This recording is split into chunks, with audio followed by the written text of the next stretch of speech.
अब आखिरकार America, Iran और पाकिस्तान ये तीनों के नेता फिलहाल स्विट्जरलैंड में इनकी मुलाकात हो रही है। इसको स्वीकार करना पड़ेगा कि पाकिस्तान ने एक ऐसी कूटनीतिक विजय हासिल की है। अगर मीडिएशन करना दलाली है तो फिर ऐसे बहुत सारे मौके इतिहास में हैं और पाकिस्तान को इससे निश्चित तौर पर फायदा हुआ है और भारत को इससे अगर नुकसान ना भी हुआ हो तो कम से कम भारत की जो छवि है उसमें कोई इजाफा नहीं की मध्यस्थता पाकिस्तान कर रहा है और अपने आप को एक बड़े, मैं कहूँगी, एक शांति का जो मैसेंजर है, मैसेंजर ऑफ पीस उसके तौर पे दिखा रहा है। पूरी अपनी एक तरह से मैं कहूँगी ईरान से चिट्ठी लेकर ट्रंप को देता है, ट्रंप की चिट्ठी ईरान को देता है। इस तरह से उसका मजाक बनाया गया, लेकिन ये बहुत साफ दिख रहा था कि पाकिस्तान बहुत अंदर तक बैठ रहा है। गैस का क्राइसिस हो रहा था, सारे देश बिलबिला रहे थे, परेशान थे। उस वक्त पाकिस्तान ने अमेरिका और ईरान के बीच में संधि कराने की कोशिश की, शांति वार्ता कराने की, क्योंकि पाकिस्तान सिर्फ इस्लामाबाद तक सीमित नहीं था बल्कि स्विट्जरलैंड तक भी उनके नेता जा रहे हैं और बाकायदा जिसे निटिग्रिटीज कहते हैं, यानी कि डिटेल्स जो हैं इस पूरी बातचीत की, उसको भी करवाने में ये देश जो है पाकिस्तान शामिल हो रहा है। इस तरह 1979 के बाद से अमेरिका और ईरान के बीच किसी तरह का कोई आपसी भेंट वार्ता नहीं हुई, उच्च स्तर पर कोई राजनयिक संबंध नहीं थे, लेकिन पाकिस्तान ने इस गैप को भरा कि तमाम तरह की बातचीत का जो ये पूरी प्रक्रिया चल रही है उसके उतार चढ़ाव के बावजूद अब आखिरकार अमेरिका, ईरान और पाकिस्तान ये तीनों के नेता फिलहाल स्विट्ज़रलैंड में इनकी मुलाकात हो रही है। जी हाँ, जेडी वेंस उपराष्ट्रपति अमेरिका के वो जा रहे हैं, इसके अलावा जो वार्ताकार हैं गालिबाफ ईरान से वो जा रहे हैं। पाकिस्तान के सेना अध्यक्ष और प्रधानमंत्री दोनों की खबर मिल रही है कि वो निकल चुके हैं और या पहुंच गए हैं स्विट्ज़रलैंड। तो ये समझिए कि तमाम जो बातचीत है वो इस तरह से चल रही है कि सब कुछ ईरान की शर्तों पर हो रहा है, सब कुछ जो ईरान चाहता है वो इस तरह से हो रहा है। इस पूरी बातचीत को, इससे पहले कि हम भूल जाएं हमारा मौजूदा इतिहास, कि देखिए कि कुछ ही दिनों की पहली बात है, यानी कुछ हफ्तों, 100 दिन सिर्फ पुरानी बात है। 100 दिन क्या होते हैं एक इंसान की ज़िंदगी में, जबकि अमेरिका ने कहा था कि सत्ता परिवर्तन कर देगा, नंबर 1, नंबर 2 कि ये पूरी जो मुल्ला रजीम है, शिया रजीम, उसको हटा देगा। तीसरी बड़ी बात कि न्यूक्लियर प्रोग्राम ख़त्म हो जाएगा। चौथे कहा गया था कि जो मिसाइल का प्रोग्राम है, जो बैलिस्टिक मिसाइल्स थी उनके प्रोडक्शन को ख़त्म कर देगा। वो कुछ भी नहीं हुआ, बल्कि हुआ उल्टा ये कि हॉर्मुज़ बंद हो गया और अमेरिका के हाथों में एक तरह से ऐसी हथकड़ी लगी जिसको छुड़वाने के लिए, जिसको हथकड़ी से रिहाई लेने के लिए अब वो उसकी चाबी तलाश कर रहा है। ये चाबी है ईरान के पास।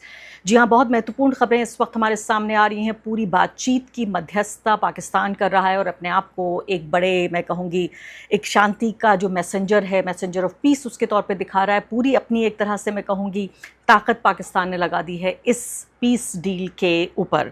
तो अमेरिका ईरान के बीच स्विट्ज़रलैंड में नई बातचीत शुरू हो रही है और शांति समझौते को ताकि आगे बढ़ाया जा सके। इसी दौरान आप देखिए तो साफ तौर पे ये बताना चाहती हूँ मैं आपको कि किस तरह से किसने सोचा था कि ऐसी ग्लोबल पावर जो इधर बातचीत करती है और दूर कनपट्टी पे बंदूक रखती है, कान पर बंदूक रखने वाली जो ताकत है वो पूरे तरीके से एक तरह से शिकंजे में है ईरान के, कि ईरान अगर दिन कहेगा तो दिन कहा जाएगा और अगर रात कहेगा ईरान तो अमेरिका, डोनाल्ड ट्रंप रात कहेंगे।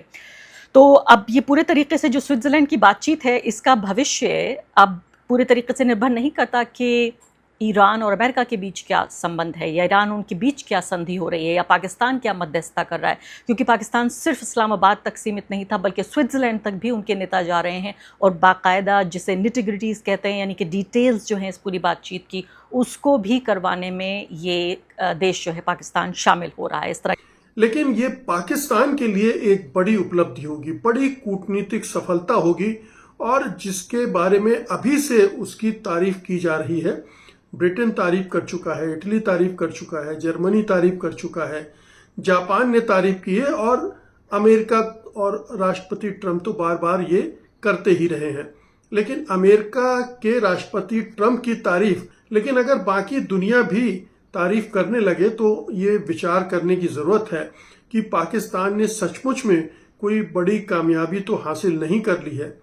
और ये सच्चाई है, इसको स्वीकार करना पड़ेगा कि पाकिस्तान ने एक ऐसी कूटनीतिक विजय हासिल की है जो कि 1971 की एक और बड़ी कूटनीतिक जीत जो उसने हासिल की थी उससे उसकी तुलना की जा रही है, बल्कि इसको और भी महत्वपूर्ण मानते हुए रेखांकित किया जा रहा है।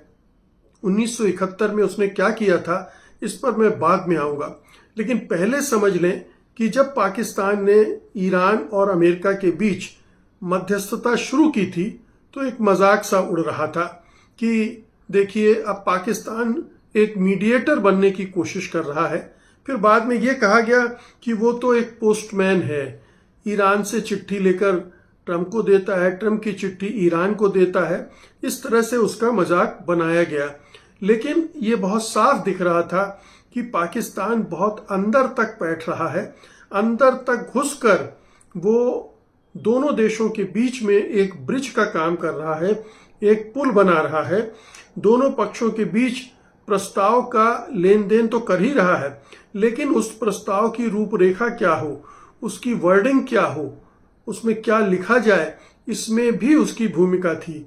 तो केवल मीडिएटर नहीं था, पोस्टमैन नहीं था, वो फैसिलिटेटर भी था। उसने बाकी के काम भी किए, जैसे कि 1979 के बाद से अमेरिका और ईरान के बीच किसी तरह का कोई आपसी भेंट वार्ता नहीं हुई, उच्च स्तर पर कोई राजनयिक संबंध नहीं थे, लेकिन पाकिस्तान ने इस गैप को भरा और ब्रिज के रूप में दोनों देशों के बीच काम किया। इस्लामाबाद में 11 अप्रैल को आपको याद होगा कि हाई लेवल टॉक्स हुए थे, जिसमें यूएस और ईरान के प्रतिनिधि मिले थे और अमेरिका के तो उपराष्ट्रपति जेडी वेंस ही वहां पहुंचे हुए थे। और ये भी पहली बार ऐसा हो रहा था कि ईरान और अमेरिका के प्रतिनिधि आमने सामने बैठकर बातचीत कर रहे थे। ये और बात है कि पहले राउंड के बाद जो दूसरे राउंड की बातचीत होनी थी वो नहीं हो पाई इस्लामाबाद में। वो एक बड़ा झटका था पाकिस्तान के लिए, क्योंकि वो इस्लामाबाद को सेंटर बनाना चाहता था कि जो भी मीडिएशन हो रही है, जो भी बातचीत हो रही है, वो इस्लामाबाद में हो और इस्लामाबाद अकॉर्ड के नाम से उस समझौते को जाना जाए, ताकि पाकिस्तान का जो पूरा खेल है या कंट्रीब्यूशन है या वो जो शेयर है वो उसके नाम से दर्ज हो जाए। तो वो दूसरे राउंड की बातचीत नहीं हुई। फिर बातचीत का सिलसिला दूसरे ढंग से होने लगा, फोन पर बातचीत होने लगी, सीधे ट्रंप और ईरानी अधिकारियों के बीच भी बात होने लगी। पाकिस्तान के बीच में ये कहा गया कि वो तो बातचीत से बाहर ही हो गया है, लेकिन ऐसा हुआ नहीं था। वो तुर्की, कतर, मिस्र, ये सब उस बातचीत में अपनी अपनी तरह से योगदान दे रहे थे, लेकिन सबसे महत्वपूर्ण योगदान निश्चित रूप से पाकिस्तान का था। और पाकिस्तान का इसलिए था कि पाकिस्तान की सीमाएं ईरान से लगी हैं, पाकिस्तान में अमेरिका के अड्डे नहीं हैं, पाकिस्तान के जो फील्ड मार्शल हैं असीम मुनीर, उनके संबंध ईरान से बड़े घनिष्ठ थे, ईरान को वो गहराई से समझते थे। और शहबाज शरीफ और जो उनके इशाकदार हैं उप प्रधानमंत्री, उन सब ने मिलकर इसको एक जबरदस्त तरीके से ईरान का भी विश्वास हासिल किया और ट्रंप का तो विश्वास उन पर था ही। इसीलिए जब एकदम से युद्ध विराम टूटने वाला था, उस समय उन्होंने ट्रंप पर दबाव डाल के उस युद्ध विराम को एक्सटेंड करवाने में भी सफलता प्राप्त की। और कहा जा रहा है कि इसके लिए उन्होंने बहुत जमकर मेहनत की और दोनों का विश्वास अर्जित करके एक ऐसी बातचीत को टूटने नहीं दिया। ये बड़ी महत्वपूर्ण बात होती है कि मीडिएटर के लिए कि बातचीत को टूटने न दे, निरंतर चलती रहे, निरंतर विचारों का आदान प्रदान होता रहे, दोनों पक्ष अपनी बातें रखते रहे, दोनों पक्षों को समझाया बुझाया जाता रहे, दोनों के पक्षों में लचीलापन लाने की कोशिश होती रहे, दोनों एक दूसरे को समझ पाए। इसमें मीडिएटर का रोल होता है और वो उसने बड़ी कायदे से निभाया। और इसीलिए आज अगर ये स्थिति बनी है कि दोनों देश इस समझौते तक पहुंचे हैं, तो आप मान लीजिए कि इसका श्रेय पाकिस्तान को मिलना ही चाहिए, वो आप उससे छीन नहीं सकते हैं। ये भारत के लिए एक सबक है। भारत जो, आपको याद होगा कि प्रधानमंत्री कूदते हुए रूस पहुंच गए, फिर यूक्रेन पहुंच गए और ये जताने की कोशिश करने लगे कि हम मीडिएशन करके दोनों को युद्ध से युद्ध विराम करवा देंगे। लेकिन वो बहुत ही फूहड़ किस्म का प्रयास था, बहुत ही हल्के किस्म का, जिसमें मोदी अपने आप को शांति दूत के रूप में प्रस्तुत कर रहे थे। यहाँ पर जनरल मुनीर और शहबाज शरीफ काफी हद तक अपने को पीछे रखे हुए थे, बढ़ चढ़कर बयानबाजियां नहीं कर रहे थे। जब तक कि उन्हें यह नहीं लगा कि कुछ हो गया है, कुछ होने वाला है, तब तक उन्होंने ट्वीट भी नहीं किए, सोशल मीडिया पर उस तरह के पोस्ट भी नहीं लिखे। तो इसलिए बातचीत को बिगड़ने से रोकने में मदद मिली। जब मीडिएटर कुछ ज्यादा ही उत्साहित हो जाता है तो चीजें बिगड़ जाती हैं। गैस का क्राइसिस हो रहा था, सारे देश बिलबिला रहे थे, परेशान थे। उस वक्त पाकिस्तान ने अमेरिका और ईरान के बीच में संधि कराने की कोशिश की, शांति वार्ता कराने की कोशिश की, और ऐलान भी पहले किया, ट्रंप से पहले पोस्ट करके किया। बिल्कुल। तो वो काफी हद तक उसमें ये परसेप्शन बनाने में जरूर कामयाब रहा कि कम से कम उसकी भूमिका इस पूरे युद्ध के दौरान एक सकारात्मक भूमिका थी। और आज की तारीख में अगर आप देखेंगे तो अमेरिका उसके साथ है, चाइना उसके साथ है, रशिया उसके साथ है, और टर्की और बाकी मिडिल ईस्ट के देश भी एक तरीके से उनके साथ है। अगर मीडिएशन करना दलाली है तो फिर ऐसे बहुत सारे मौके इतिहास में हैं, और पाकिस्तान को इससे निश्चित तौर पर फायदा हुआ है।